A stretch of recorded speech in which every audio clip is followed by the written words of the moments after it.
I'm pleased to present an overview of our performance report outlining our progress and achievements against the key performance indicators as set out in our annual operational plan. Our AOP details the portfolio of work needed to support our strategic priorities and realise our 5-year strategic plan. Annually, the AOP is developed in consultation with our member base and is split into 3 strategic priorities and 2 operational priorities. A strong and resilient plant biosecurity system is built on effective and efficient response and recovery, connected strategies and partnerships, and leveraged data and technology for improved decision-making and rapid response to biosecurity threats. PHA's 3 strategic priorities reflect this. In addition to our strategic priorities, there are a range of organisational actions needed to manage the company effectively, support the changes required to implement this strategy, and to build the capacity and capability to deliver our strategic priorities. Today, with the help of my executive management team, we'll present the outputs, milestones, and achievements from the past 5 months against our 3 strategic priorities and our 2 operational priorities. Strategic Priority 1 focuses on the actions required to advance Australia's collective ability to respond and recover from plant pest incursions. Our General Manager for Emergency Response, Susanna Dreesen, will provide an overview of the key activities undertaken to support this priority area. Under the plant biosecurity response arrangements, we've progressed work to support improving categorisation arrangements and the outcomes from the 4-issue resolution group meetings held over the past 5 months, which will be discussed at the EPPRD meeting. We've worked to clarify the confidentiality provisions with a revised confidentiality deed poll and guidance material to be presented tomorrow. And we've progressed the review of the peri-urban urban biosecurity guidelines and the review of the ORC guidelines, both of which will be delivered in early 2024. To strengthen response readiness, we've delivered industry liaison workshops in Western Australia and South Australia, which were attended by 33 industry participants from 12 plant industries. Of these participants, 83% of them strongly agreed that the workshop increased their knowledge of the ILO role, and 66% indicated they felt more confident in their ability to perform the role. We provided financial management response plan training to WA government staff to support their understanding of the EPPRD and their role in a response. Feedback from this activity will help us to refine the content for the financial management e-learning course under development. In July, we launched the Biosecurity Surveillance Protecting Australia's Forests e-learning course, and work is ongoing to develop an APPD instructional course. As part of a multi-jurisdictional project, we've led the delivery of the National Biosecurity Training Hub website, which provides an easy-to-navigate centralised hub for online courses. In August this year, we held Exercise Aggregate, a joint exercise between Agricultural Victoria and industry liaison officers from various Victorian industries. The aim of the exercise was to improve capability to integrate industry liaison officers into a control centre. As a result of this exercise, 100% of the industry participants surveyed said that their understanding of the ILO responsibilities had significantly improved, and 93% stated their confidence to take on the ILO role had also significantly improved. In our biosecurity response operations portfolio, we've provided a significant level of support to all signatories in responding to incidents under the EPPRD. An initial debrief was planned and implemented for the Varroa destructor response, with affected parties coming together yesterday to share their observations and insights. Planning for the polyphagous shothole borer debrief is in full swing, scheduled for March 2024. Strategic Priority 2 focuses on the activities required to build partnerships to enable us to innovate, capture and share critical cross-functional information and resources, and provide expertise to better coordinate strategies and improve responses. Our General Manager for Partnerships and Innovation, Lucy Tranwen, and our National Manager for Preparedness and RD&E, Stuart Kearns, will provide an overview of the activities undertaken to support this priority. Within the partnerships portfolio, we formed a new partnership with the Australian Research Council Training Centre in Plant Biosecurity to support programs that focus on extension, adoption and science communication. We've supported Indigenous communities in Northern Australia to attend the Australia, New Zealand Institute of Forest Conference in Cairns to learn about adaptive management using evidence-based and emerging innovation, technology and skills to support Australian forests.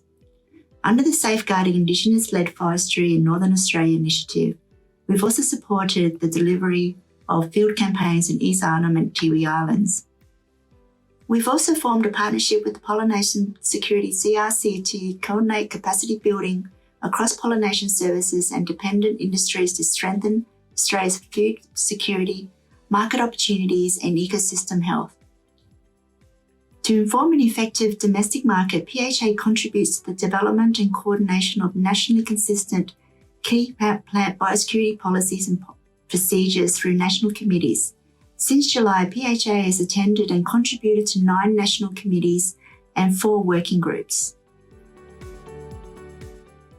To fulfil our reporting requirements, we produced and distributed the 2023 annual report to all members prior to our AGM.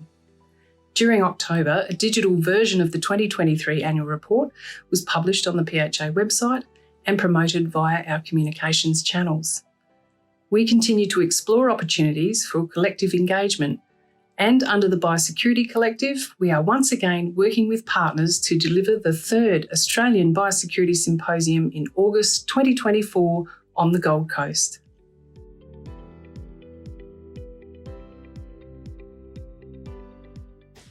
As part of our biosecurity planning and review activities, we update consolidated high priority pest lists with each new biosecurity plan released and make it available to members via the biosecurity portal.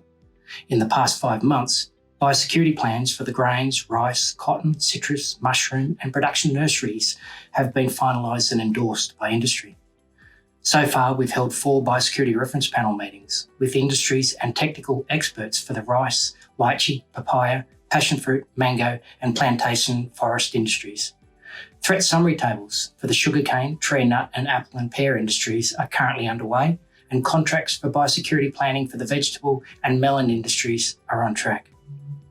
Within our biosecurity programs, such as the Grains Farm Biosecurity Program, we continue to collaborate with biosecurity officers to support extension activities and develop communication pieces aimed at developing preparedness, prevention, response and recovery solutions.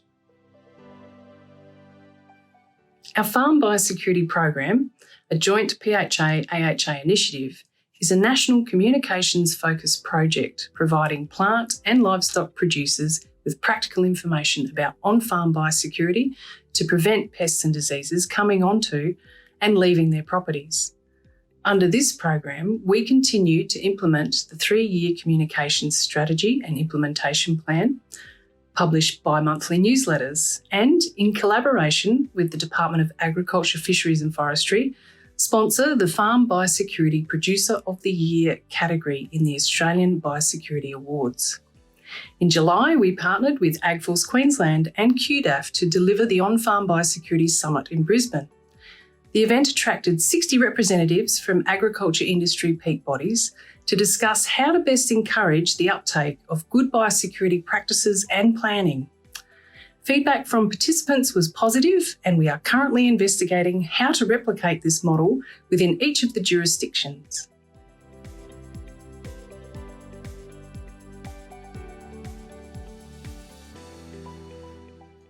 As part of the National Bee Pest Blitz campaign, aimed at increasing awareness of bee biosecurity, we've secured endorsement from the Plant Health Committee on a nationally consistent alcohol washing methodology for the detection of external mites. An alcohol wash training video is currently under development and will be released with the next iteration of the Bee Pest Blitz campaign in 2024. Strategic Priority 3 seeks to leverage innovative technologies and jurisdictional sharing of knowledge to improve the identification, detection, analysis, and control of biosecurity threats. Emphasis is placed on modelling the use of innovative technologies, bolstering scientific rigour and capability to improve Australia's biosecurity systems and processes, while engaging the community to enhance the reporting of biosecurity threats. Our Chief Operating Officer, Jessica Arnold, will provide a synopsis of the digital systems outputs to support this priority area. Within the digital surveillance systems portfolio, we've added an additional 2 million plant surveillance records to AusPestCheck, with a new data sharing container under development for the next year. This follows meetings with industry and government to facilitate greater data sharing between parties to determine joint data sharing capability and requirements. We've undertaken continuous system enhancements that have resulted in increased mapping capability to enable the transmission and distribution maps to be generated and used to support market access. We've also established terrestrial and aquatic animal tenancies within the AusPestCheck system and have supported development of an aquatic animal reporting program and training to aquatic stakeholders through the first operational period. In the digital diagnostic systems space, both the Pest and Disease Image Library and the Australian Plant Pest Database are operating under a national cost-shared arrangement, with jurisdictions represented on the PADL Steering Committee. The PADL Future Directions Workshop was held in November, which provided the digital team with insight into the development and uptake of the system. 2 new PADL super content contributors have been appointed to provide new images and review the existing content. The user experience project for APPD has been completed, with the report outlining how users currently engage with the system and recommendations on future system developments.